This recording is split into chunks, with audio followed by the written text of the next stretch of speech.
A todos ustedes, continuando con las actividades académicas programadas por la Sociedad Peruana de Nefrología. Como ven ustedes, hemos retomado nuevamente las actividades académicas programadas para este año después del congreso del SLAN que hemos tenido el mes pasado. Y dicho sea de paso, hubo muy buena convocatoria y personalmente quiero darle las gracias a todos ustedes por su concurrencia a este congreso, que después de casi 40 años ha venido al Perú y que ha dejado muy buena imagen de nuestro país ante la comunidad latinoamericana. Ahora que estamos retomando estas actividades académicas, vamos a tocar un tema que está muy relacionado con la terapia de reemplazo renal y lo que es un tema que está relacionado con diálisis peritoneal. Para ello hemos invitado a un amigo, un médico nefrólogo argentino, conozco ya de buen tiempo atrás, gran amigo.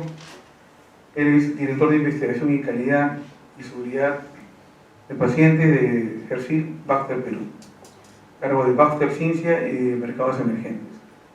Yo quiero darle la bienvenida a él en la disertación de diálisis peritoneal, personalizando la prescripción. Bienvenido, Gustavo. La verdad es que aquí hay varios amigos. Para mí es un placer estar acá y un orgullo, la verdad, que me hayan invitado.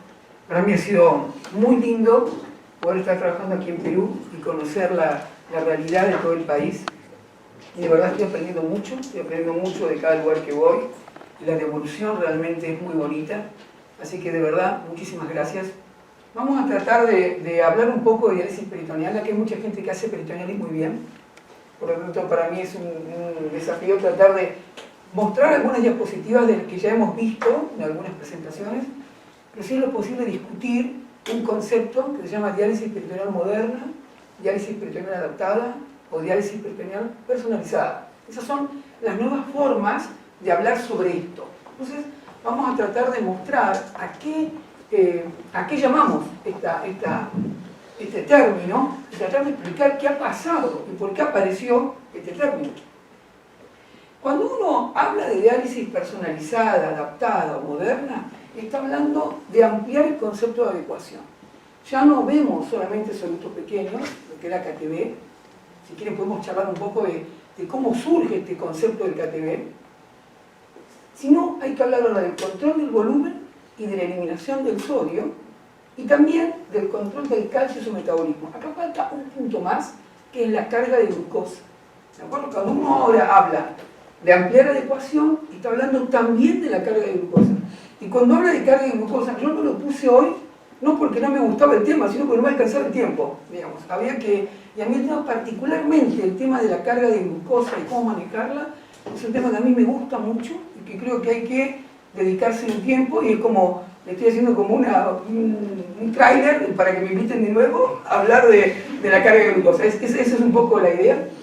Así que vamos a tratar de entender este concepto de diálisis peritoneal moderna. Bueno, cuando uno habla de esto, dice, bueno, el teléfono es antiguo, aunque a mí me encantan las cosas antiguas, porque uno sea antiguo no deja de ser útil, ¿no? Digamos. Pero aparece el concepto de moderno. Entonces, la idea es, ¿qué pasó realmente en la diálisis peritoneal en este último tiempo para que podamos llamarla moderna? ¿No? Ese es el término. ¿Qué hay? ¿Realmente hay algo nuevo? ¿Hay algo tecnológicamente nuevo? ¿O qué ocurrió? Y para eso vamos a ver algunos datos interesantes. Fíjense aquí, estos son los datos del registro americano de diálisis, de enfermedad renal crónica, mostrando el 2015. Ellos acá muestran, con todos los sistemas de diálisis, hemodiálisis y diálisis peritoneal, este es el ajuste de sobrevida, y este es el tiempo de sobrevida a medida que inicia el tiempo en terapia. Ustedes pueden ver que la diálisis peritoneal tiene mayor sobrevida comparada a la hemodiálisis. Estos son datos del registro americano. Y cuando uno se pregunta por qué, qué pasó, acá vemos de su mismo registro, qué ocurrió desde el 2000 hasta el 2008. Ellos ya están mostrando, aquí ven el ajuste de sobrevida por tiempo, lo que ocurría en toda la población americana.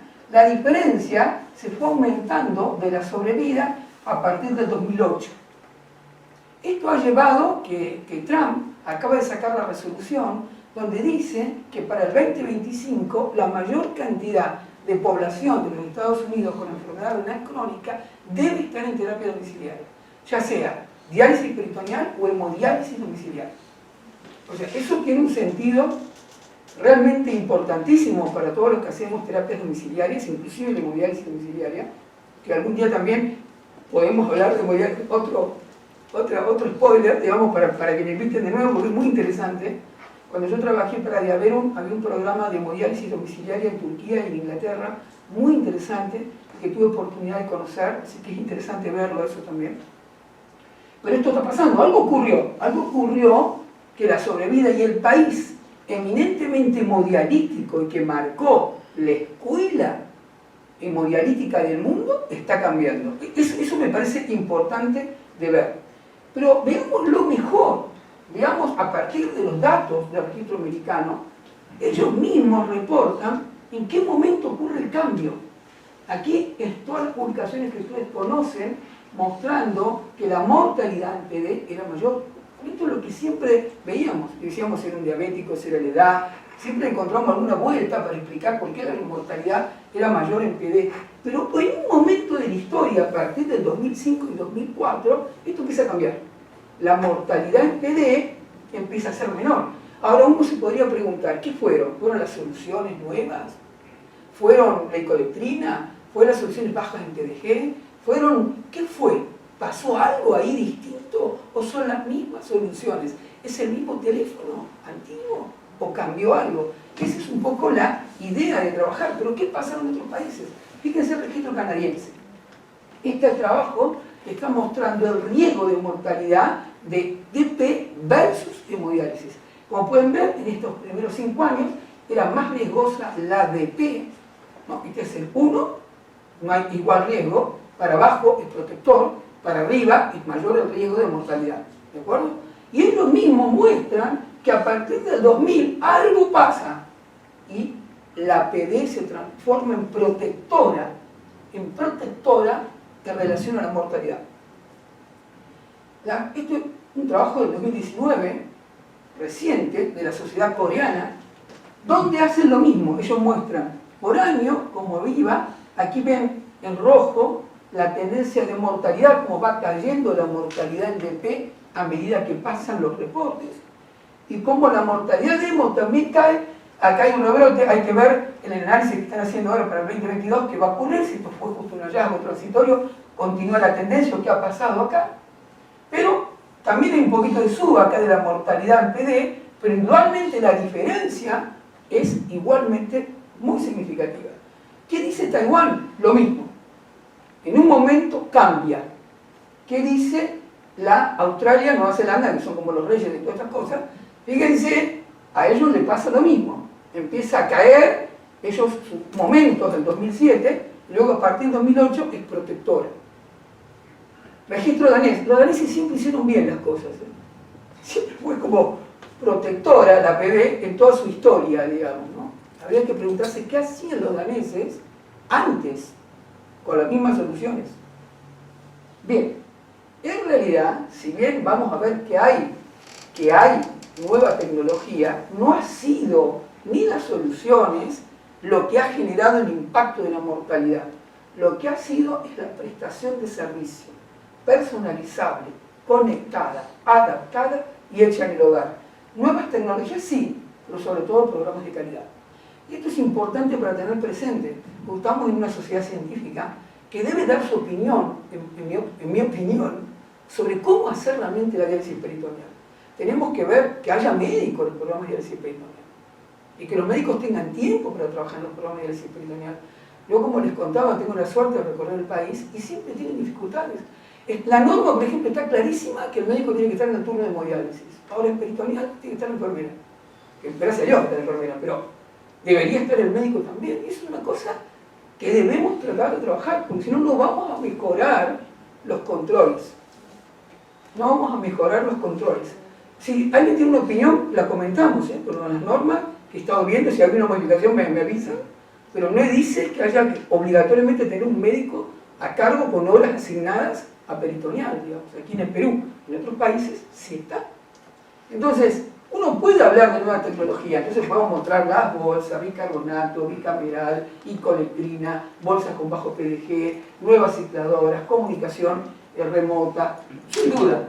Pero insisto, los programas de calidad y la presencia de recursos humanos asignados, correctamente entrenados, es lo que generó la disminución de la movilidad y la mortalidad en estos países que acabamos de ver.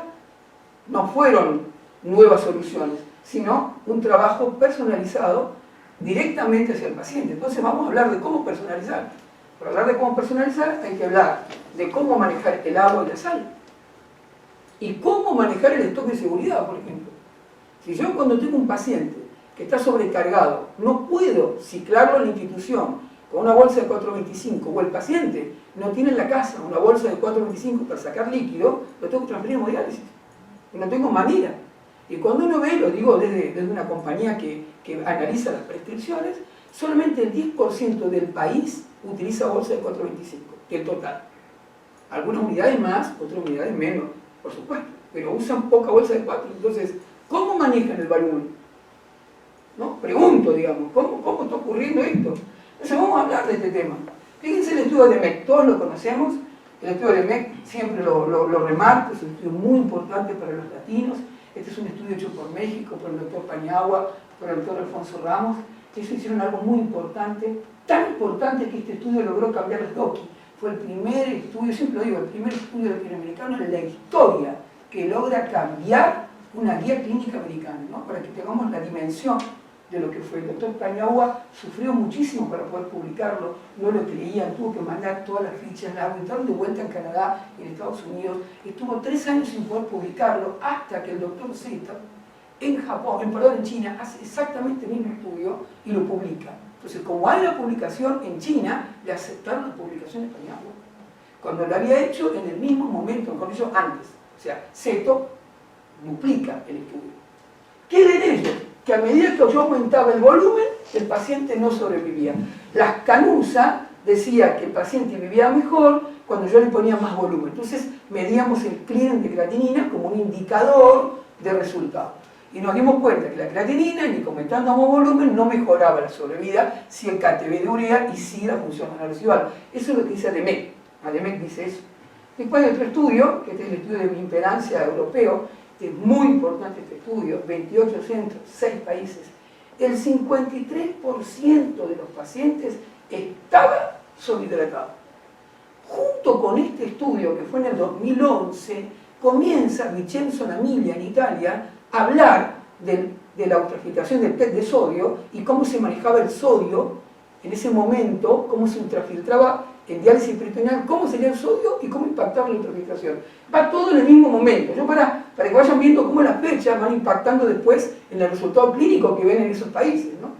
Fíjense, yo encontraron que el 50% estaba sobrecargado, el 15% grave, el 7% deshidratado y solo el 40% tenía normovolemia. Otro estudio, a no olvidarse, también europeo, de bioimpedancia. Ellos midieron la presión arterial y veían la cantidad de agua que tenían. Este es el cero, el paciente que no tenía sobrecarga hídrica. Y veían la presión arterial. Y había pacientes que estando con normopeso o estando deshidratados, estaban hipertensos. Este lo conocemos todos, pacientes con sobrecarga, hipertensos. Y este es el grupo de pacientes con sobrecarga que está normotenso, digamos. Pero el problema era este. Porque hay pacientes que están secos e hipertensos. Entonces empezamos a estar la renal, todo lo que conocemos, ¿no? Pero el problema fue otro, era cómo sacamos el sodio en peritoneal. Ese era lo que se empezó a generar acá, el problema. ¿Cómo saco el sodio? Ese fue realmente el problema. Y ahí surge de que la prescripción de agua no está relacionada con el balance de sodio. O sea, la cantidad de agua que saco en el día no está relacionado con el sodio que saco en el día. Y eso se dan cuenta a partir de estos estudios. Y hicieron también mostrando el PET. Todos sabemos las diferencias que hay entre el transportador rápido y el bajo. Este trabajo es interesante porque esto habla cero. Estos son los pacientes que no tienen sobrecarga hídrica. Y nos encontramos con los bajos, digamos que son los únicos que estarían más o menos cerca de tener, y los otros están con mayor cantidad de líquido en su cavidad, en su cuerpo, digamos, ¿no? Entonces empezó a ver que había una situación vascular que podría estar teniendo presente, la hipertensión de volumen no dependiente, y la que dependía del volumen era agua y sodio, ¿no? Se empezó a pensar de esa manera, en 2011 también esta publicación. Este fue el otro punto, el resultado en cicladora. Ellos decían claramente que la cantidad de líquido que salía por día del ultrafiltrado en cicladora estaba relacionado con la mortalidad. Esto fue un indicador que luego aparece en numerosas guías, hablan de arriba de 750 para que el paciente sobreviva, eso ya está puesto en las guías. Entonces ya se vio acá que había una relación entre la ultrafiltración, digamos, ¿no? La relación estadísticamente significativa. Y esto mismo, a posterior, se repite con el sodio. Lo que hacen es ver cuánto sodio salía en relación con la sobrevida. Y entonces se armaron 4 grupos.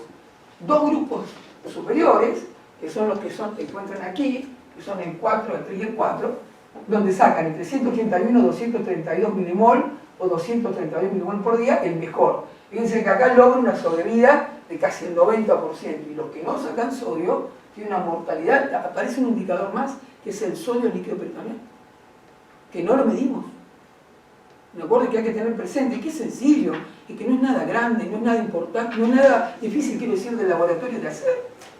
Y es un indicador importante, porque dice la cantidad de sodio que está relacionada con mortalidad. Entonces ya no es solo el KTB, ¿no? ¿Me entiende lo que estoy diciendo ya? No es mirar el KTB, a ver si llego al KTB, que es un día nomás. O sea, tratemos de ver más cosas relacionadas con la adecuación. Esto es para recordar cómo sale el agua. La eutrofiltración neta está relacionada con este parámetro, que es la variación de la presión intraperitoneal.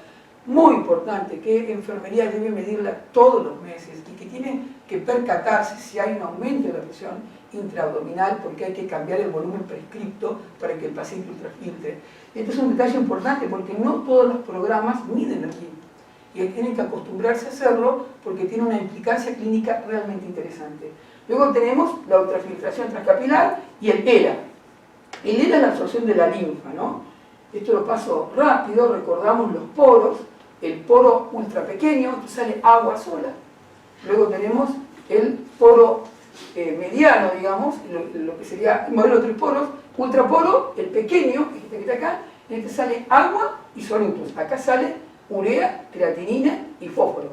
En este chiquitito, solamente agua libre. Y en este que está acá, que es el más grande, va a salir, en cuanto hay peritonitis, proteínas. Básicamente los que se usan en diálisis peritoneal son estos dos. Y aparece este otro que está acá arriba, que es el capilar linfático, y allí, en el capilar linfático, vamos a ver 3 fuerzas que van a intervenir. Por un lado, cuando existe el aumento de la presión intraabdominal, lo primero que hay es edema del espacio intersticial. Digamos, la membrana es la primera que se sobrecarga. El primer índice de edema es en la membrana peritoneal. Y cuando hay edema en la membrana peritoneal, empieza a trabajar el linfático, se activa el linfático, porque es su función fisiológica normal, y al activarse reabsorbe agua. El edema a su vez produce la translocación bacteriana, por eso que el edema de la membrana peritoneal favorece las peritonitis de gran negativo. Por eso es importante medir la T. No solamente porque va a aumentar la vuelta del agua por medio de lo linfático, sino porque va a permitir la translocación bacteriana y la peritonitis gram negativa. Entonces tenemos primero el intersticio, luego directamente al linfático y también la backfiltration. Directamente el capilar puede absorberse de acuerdo a un aumento más la presión intraabdominal. Entonces siempre vamos a tener algo a favor y algo en contra. A favor, hacer la presión hidrostática del capilar, o sea, la presión que tiene el paciente, el gradito osmótico, porque lo da la glucosa en sus diversas concentraciones y que desaparece en el periodo de tiempo. Y por otro lado, en contra, haciendo que se absorba agua, la presión osmótica que conocemos y la PIB, ¿no? Esto es interesante. Tardowski ya lo dijo en el 82, en el mismo momento que Madonna empezaba. O sea, es para que tengamos presente que desde el tiempo que está esto, desde que Madonna salió, está esto. No nos podemos olvidar nunca de lo que Tardowski hizo, porque Tardowski hizo todo, chicos. Tardowski es el padre de la diálisis peritoneal, no hay nada que no haya hecho Tardowski.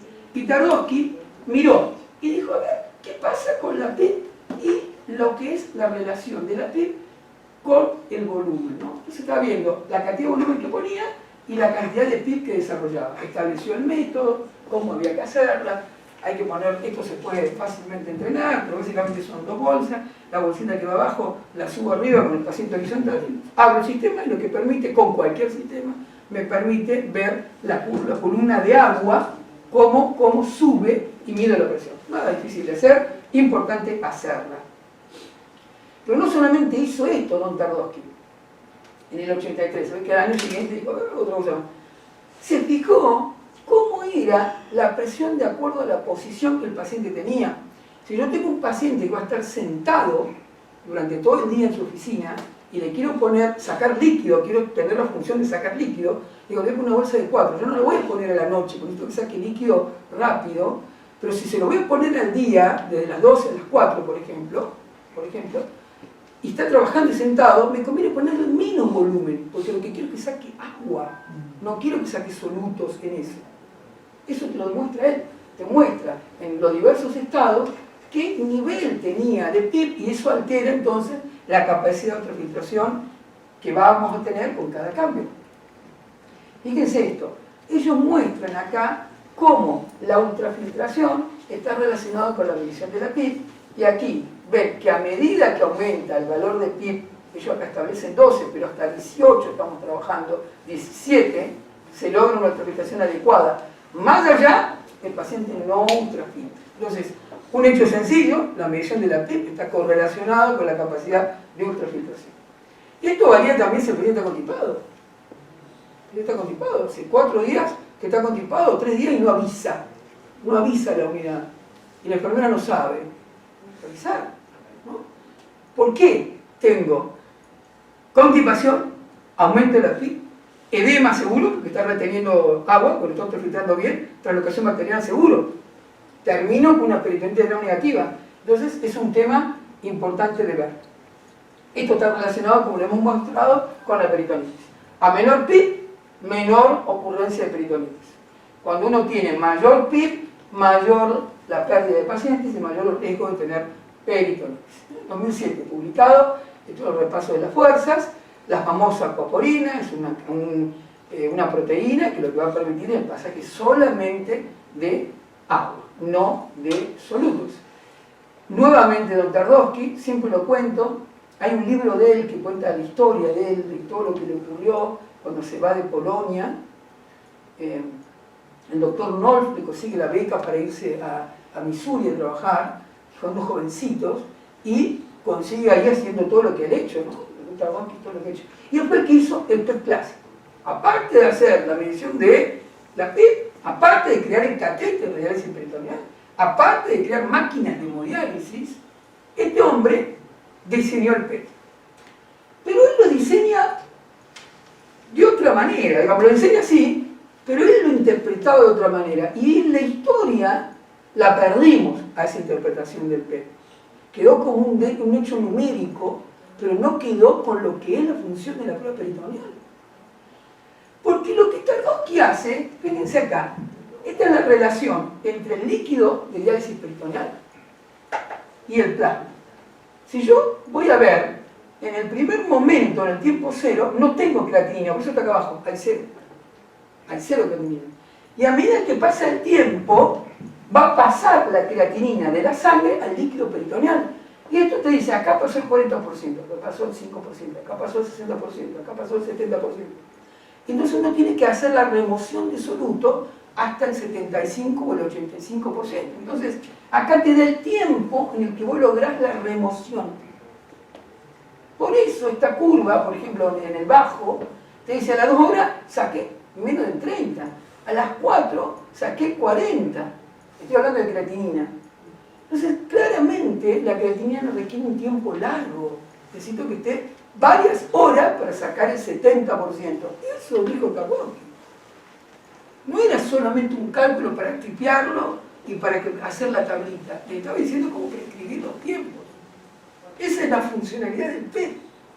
Por supuesto, te permitía clasificar la preferencia, pero la función del PET es otra. Y lo mismo pasa con la glucosa. Acá fíjense, acá hay el 100% de glucosa, ¿de acuerdo? El 100% de glucosa. y a medida que pasa el tiempo empieza a pasar la glucosa del líquido peritoneal a la sangre. Entonces, acá yo tengo el 100 en el baño y va pasando. Y esto es muy importante, porque yo voy a tener en qué momento pasó la mitad.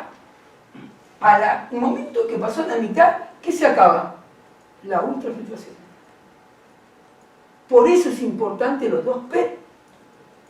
Hay que hacer el de creatinina y el de glucosa. Y van a ver, que les voy a mostrar más adelante, que a veces se olvidan del PET de urea. ¿De acuerdo? Porque ¿qué pasó? Esto se hizo cuando pensábamos que la creatinina estaba relacionada con la mortalidad. Todo el PET cambió ahora. Ya no se hace el PET de creatinina, se hace el PET de urea. Porque la urea, a partir de ADMET, es la que está relacionada con mortalidad. Entonces el PET de creatinina se lo toma, pero todos sabemos que no nos dice demasiado. ¿De acuerdo? Entonces quedó claro lo que intentó hacer Twardowski. Lo intentó y lo logró él solo. Lo logró. Pero te digo que es maravilloso lo que ha hecho este hombre. La verdad que es increíble. Y esta fue la original, fue ampliamente utilizada. 2 litros, una solución de glucosa, 2.5, un lapso de 4 horas.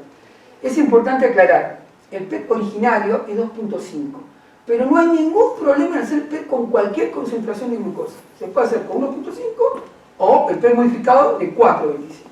Lo ideal es repetirlo de Twardowski en lo que es el PET clásico, y el PET modificado es el de 4.25, ¿no es cierto?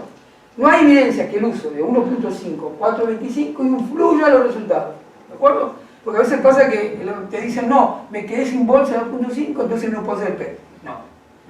El PET es igual, el PET es obligatorio, el PET sirve. Y si no lo interpreto, si tengo duda del PET con el laboratorio, me tengo que dedicar a corregir eso. No se puede hacer una unidad de PD que no puede interpretar el PET. Hay que ver claramente qué pasa en el laboratorio, qué no se puede hacer, si lo lee mal, trabajar con el laboratorio, pero es importante. Bueno, todos conocen que estima la velocidad de transporte y eso permite diagnosticar sobre todo el PET 425 cuando hay un problema de fallo de ultrafiltración. Se hace el mismo PET, se ve si se opera arriba de 400, no hay fallo de la membrana, pero el PET modificado evoluciona al PET de sodio, ¿de acuerdo? O sea, ya mide urea, creatinina, glucosa, sodio, ¿de acuerdo? Por eso se hace para ver cómo está el PET de sodio. Bueno, esto está relacionado, siempre hay que tener presente que a medida que si yo quiero depurar solutos, estoy hablando de solutos ahora, no de agua, voy a necesitar reclutar unidades de función peritoneal. ¿Qué es una unidad de función peritoneal? Es un capilar con la célula mesotelial. Entonces necesito distender la mayor cantidad que puedo en volumen cuando voy a depurar solutos. ¿Y qué soluto me importa? Por ejemplo, el fósforo. ¿En qué momento va a salir el fósforo? Vamos a ver ahora rápido que necesitan más de 6 horas para que saque el fósforo. Entonces me conviene poner una bolsa de 2,5 litros en la noche, si el paciente lo tolera, porque hay que sacar fósforo. Sobre todo una persona que tiene que ser trasplantado, que tiene hipofomatemia, que estoy tratando del metabolismo vocal. ¿Me entienden lo que estoy diciendo? Ya no prescribo, el volumen es igual. Tengo que ver realmente si tiene tolerancia a poner más volumen para reclutar capilares en el momento que lo necesito, sacar fósforo, por ejemplo, creatinina. Entonces me conviene poner un volumen mayor ahí y un volumen más corto, en los periodos cortos, para sacar sodio o para sacar agua. ¿Me entienden? Como estamos personalizando, ya no es 4 cambios, 2 litros, 6 horas. Eso cambia, y cambia porque hay bases fisiológicas para eso, relacionado con varias cosas. Este tema que está acá, que está puesto subrayado, es para que me inviten de vuelta. Este es para hablar de la carga de glucosa y para hablar de un test, que es el test de conductancia de la glucosa, que supera, es como avance, empezamos el PET clásico, el PET modificado, y viene ahora el doble mini PET. El doble mini PET permite el cálculo de conductancia de la glucosa y te dice la rapidez con que se conduce la glucosa, por 2 cosas.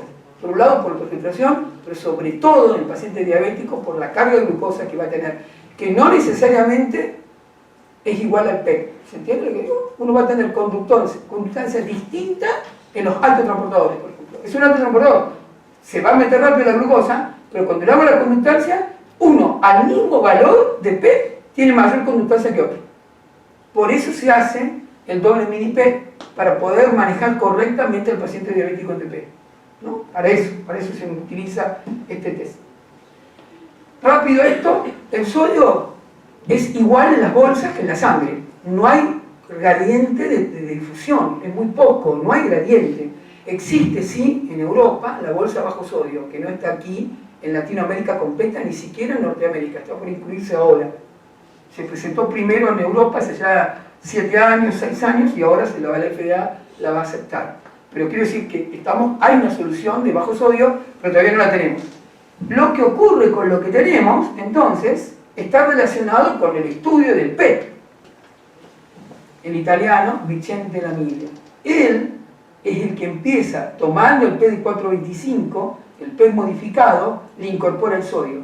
¿Qué es lo que pasa? Miren acá, esto es la tabla de PET, acuérdense que decíamos acá, ¿cómo era, no? Si acá está el sodio y lo que baja, esta es la relación que hay. Esta es la bolsa de 425.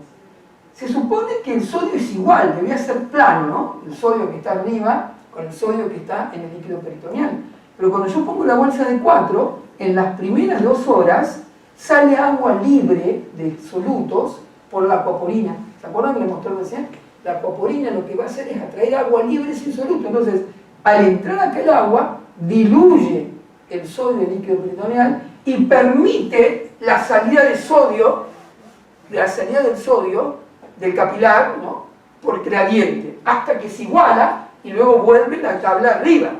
Por eso es que hay que cortar el ciclo y no dejarlo mucho tiempo, porque si no, el sodio vuelve. Voy a sacar agua libre de sodio. Son pacientes, como vimos en el estudio que tenía la hipertensión y el sodio alto, son esos pacientes que sacan líquido, están sin peso, pero hipertensos, porque no sacaron sodio.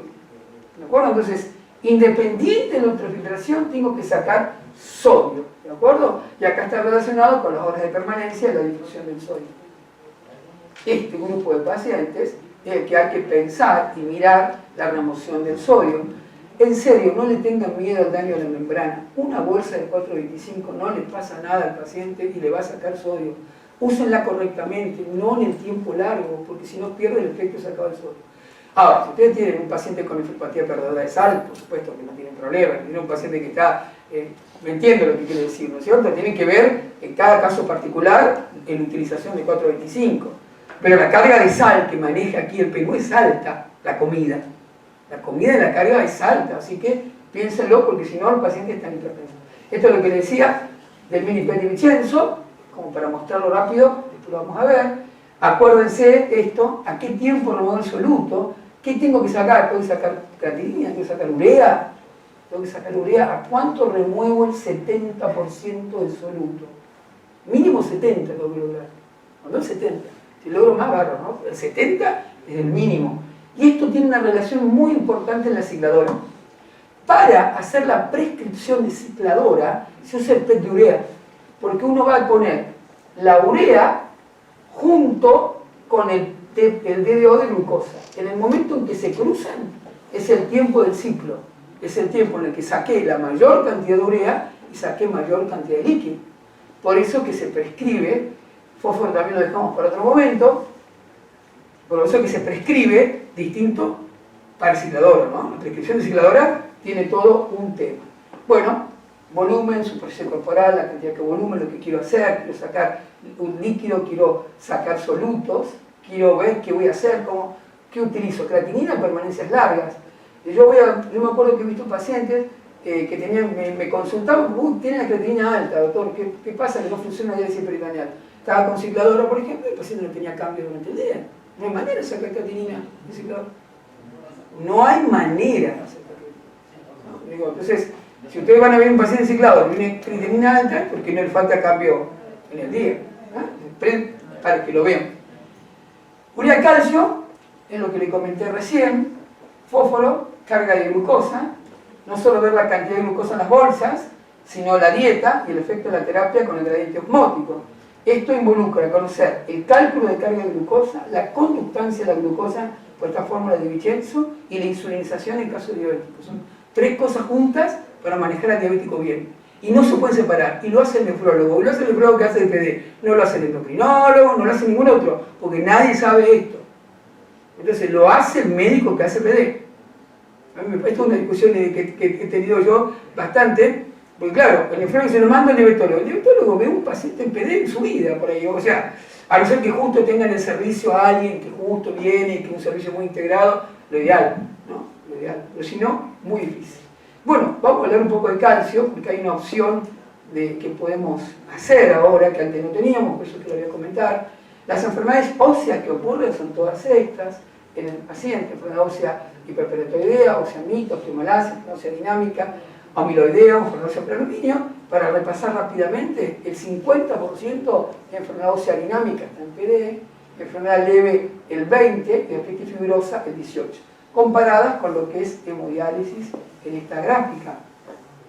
Para recordarlo, el MOF, metabolismo mineral, antes le decíamos otitis fibroquística, otitis fibrosa, tenía otros nombres. Ahora básicamente es bajo remodelado, remodelado normal, alto remodelado. Eso es, hay cada uno de definiciones que se pueden hacer, ya no se usa casi la biopsia ósea, pero hay otros estudios que se pueden hacer. Bueno, si están interesados está perfecto, pero por lo menos estos 3 puntos son importantes de tener claramente identificados. ¿Por qué pasa esto? Porque hay pérdida de vitamina D en diálisis peritoneal, se pierde por el líquido peritoneal, gran cantidad. Es importante el dosaje de vitamina, arriba de 30 tiene que tener el paciente y hay que darle vitamina D para lograr ese nivel de vitamina. Por supuesto que está alterado el estrógeno y la progesterona, y hay varios puntos más que intervienen. Pero lo más importante es la inflamación sistémica y ocurre la calcificación. Bien, esto sí es importante. Sin duda hay productos finales de glicemización avanzada que ocurren tanto en el paciente diabético como también ocurren a partir de las bolsas. Y aquí hay algo importante para ver. Yo no lo quise poner acá, pero es importante la imagen, pero no quise ponerla para no generar un problema. A veces uno va a ver cómo están los almacenes en las diversas instituciones, en cualquiera, y se encuentra que están almacenadas al sol. De cualquier producto, de cualquier marca, al sol. La caja es opaca, por eso es opaca, para que no haya luz. Y tiene que estar a una determinada temperatura, no porque al paciente le pase algo, sino porque se produce un producto de derivación de la glucosa. A medida que uno deja la bolsa afuera, al sol, no en la caja, el paciente la tiene en la casa puesta afuera porque la sacó por comodidad, la enfermera las puso todas juntas ahí arriba en su escritorio para que le quede cómodo y está la luz del sol, produzco producto de derivación de la glucosa. Si yo uso la bolsa, la dejo estar y pasan los 6 meses antes del vencimiento, sinceramente, el vencimiento es por lo que dejé. ¿No? A medida que pasa el tiempo de vencimiento, aumentan los productos de derivación de la glucosa. Entonces, hay ciertas cosas que podemos controlar como médicos. ¿No? Ciertas cosas. No puede estar la caja por cualquier lado, no puede estar, el paciente tiene que saberlo claramente el motivo por qué. Esto es importante, es seguridad de pacientes y eso es importante. Ahora, cuando uno habla de todo esto, calcio, magnesio, lo que ocurre, la hipoluminemia, no solo hay que basarse en el control clásico del hiperpara, que estamos muy acostumbrados a mirar el hiperpara, sino en el caso peritoneal hay que mirar la enfermedad ósea dinámica, también el diabético. ¿Qué vamos a tener? Dolor óseo, fracturas, hiperplasia, mayor mortalidad y evento cardiovascular. Hay guías CADIGO, los conocen, los voy a pasar rápido, que hablan justamente de la situación incremental como un riesgo. Hay guías de salud que definen claramente cuándo utilizarlo, que están muy bien hechas. Lo que yo único quería repasar muy rápidamente es el balance del calcio. ¿Qué pasa en el calcio en PD? Primero hay que tener en cuenta el calcio que tiene el paciente, la concentración de glucosa del líquido y la concentración del calcio idealizado. Esto es importante. Miren esto. La concentración de la bolsa, esto es una bolsa que tiene el calcio habitual, que ustedes conocen, se llama PD2, pero tiene una concentración de calcio, depende la ganancia, la calcificación que le voy a dar, la ganancia que le voy a dar al paciente, de la cantidad de bolsas. Si yo utilizo una bolsa de 1.5, calcifico más. ¿Queda claro esto?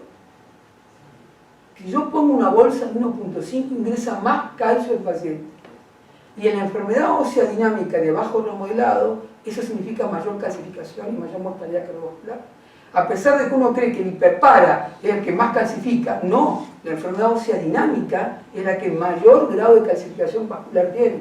Entonces yo prescribo muchas veces bolsas de 1.5, cuidado que aparte estoy calcificando al paciente, ténganlo presente. Es mucho la calcificación, depende de los años que está el paciente, depende de los años que está el paciente en la técnica. ¿de acuerdo? Si tiene calcificaciones previas o no. No es que tiene que salir corriendo a hacer algo ahora, han trabajado 20 años de esta manera. Lo que quiero decir es que presten atención, porque ahora hay una herramienta más para trabajar, ¿no? Y que antes no prestábamos atención a qué pasaba con el calcio, ¿no? Para que quede claro, esta es lo que ocurre con la bolsa, que nosotros llamamos PD2, que tiene la concentración de 3.5 miliequivalentes por litro. Fíjense la cantidad de transferencia de calcio que pone, da 24 miligramos, 18 miligramos. La única que saca calcio en el paciente calcificado, ¿quién es? Nuestra querida bolsa del 425.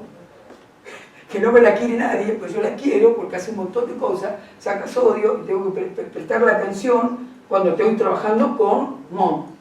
Prestar atención, la voy a usar, me conviene, estoy en un paciente calcificado, le estoy dando de todo, le estoy dando Semelamer, estoy tratando de que el calcio salga de las calcificaciones. Bueno, ahí tengo que prestar atención, si le estoy dando todo eso y lo estoy llenando de calcio con la bolsa, es como que tengo que pensarlo bien. La PD4 saca, y yo quiero sacar calcio, uso la 2.5 y alguna de 4.25 y le voy a sacar calcio en el día, ¿no? Entonces, uno va a ver que la remoción también está relacionada con la ultrafiltración. Por eso la de 4.25 saca más, porque está relacionado la depuración del calcio no solamente con el gradiente de concentración, sino que también tiene arrastre por solvente. Por eso saca más calcio, la que saca mayor cantidad de volumen. Y esto también es importante, este trabajo es muy interesante. Este trabajo compara con las soluciones de 3.5 miliequivalentes en qué técnica hay mayor calcificación. ¿De acuerdo? Cuando ves para acá, 0 es que entra el calcio. ¿De acuerdo? Entonces, en cicladora, si yo utilizo bolsas con calcio normal, tengo más riesgo de calcificar que no en diálisis peritoneal manual. ¿De acuerdo? Así que véanlo al trabajo, después se los puedo pasar, es interesante para verlo. La icodextrina, como tiene mayor cantidad de ultrafiltración, este es el mismo trabajo que el anterior, está mostrando el balance transperitoneal en pacientes anúricos comparado manual con CAPD, ¿no? Donde el balance de calcio transperitoneal es mayor en APD que en PSA. Este es el balance con icodextrina, como la icodextrina también arrastra por ultrafiltración del calcio, tiene mayor salida de calcio. A partir del final del año que viene hay icodextrina en el Perú, ¿no? Así que eso es importante. Vamos a tratarlo hasta que la codifiquen, pero por lo menos va a estar, y eso va a estar disponible como una herramienta más de trabajo, así que está muy bien. Entonces, bajar el calcio lo que hace justamente es bajar el calcio y subir la PTH. Esto es importante. Si yo tengo bajo remodelado, ahí la voy a usar, porque intento que vaya remodelado normal. Intento que suba la PTH para que deje de estar en hipopara. ¿De acuerdo? Por eso indico la bolsa en esa situación, ¿no? El objetivo sería eliminar calcio peritoneal por día, 80 miligramos, y esta reducción del calcio de 3.5 a 2.5 es una diálisis más fisiológica. Por lo tanto, ¿en qué lo uso? En pacientes que tienen PTH por debajo de 1.5, es una estrategia simple y efectiva para aumentar el nivel de PTH y llevarlo a lo que dicen las pautas, ¿no? Ahora, las soluciones más bajas en calcio aumentan la concentración de PTH sérica, por lo tanto no se puede utilizar en pacientes con hiperparo. Lo paso rápido, es una molécula complicada la del fósforo, está rodeada de una capa acuosa, es una molécula media, tiene un pH similar, un peso molecular similar a la urea y a la creatinina, pero es grandota, o sea, pesa poquito, pero es ancha, por eso que necesita más tiempo en pasar. Es distinto al transporte peritoneal de fósforo, hay que hacer el PET de fósforo y hay que medir el clearance de fósforo cuando uno está trabajando puntualmente en este ion, y van a ver que hay mucho que hacer en esto cuando uno está haciendo todo, cuando uno está dando Semelamer, ahí el PET de fósforo, el clearance de fósforo empieza a tener juego en personas adolescentes, personas que se van a trasplantar, en personas que quiero cuidar que no se infarten y que no, por supuesto, termine con mortalidad cardiovascular. El clearance peritoneal es superior en DPCA que en DPA. La DPCA aumenta el 14% del clearance de fósforo en transportador promedio lento y el 38% en transportadores lentos. No los mareo más, porque si no, siendo más eficaz en la terapia de diálisis peritoneal significa todo esto. Por eso el médico tiene que estar en la unidad. No hay manera, no podemos seguir dejando a las enfermeras solas. No se puede. Y los médicos, yo sé que nos gusta estar en todos lados, nos gusta hacer clínicas, hacer EMO, consultorios, pero lamentablemente necesitamos especializarnos y tener gente dedicada en un time de tiempo haciendo peritoneal, y hay que establecer cuál es la proporción que el país necesita, qué relación de médico-paciente requiere. Porque es muy difícil de copiar otras estructuras, porque por ejemplo, si uno quiere copiar estructuras que tienen programas de pediambulatorio, como puede ser Colombia, como puede ser Argentina, los médicos que hacen eso solamente hacen pedicrónica. Ustedes no tienen eso, ustedes hacen de todo acá. Hacen pedicrónica, hacen hemodiálisis con se van a hacer el consultorio, vuelven. Entonces es un problema si no asignan recursos humanos. Yo acá no lo hablé, pero el secreto de los grandes programas ha sido los programas de calidad y la capacitación de los médicos y enfermeros en la personalización de la terapia. Ese es el final. Espero que les haya gustado, un repaso de PD y bueno, cualquier cosa, lo que necesiten de sus órdenes. ¿Alguna pregunta?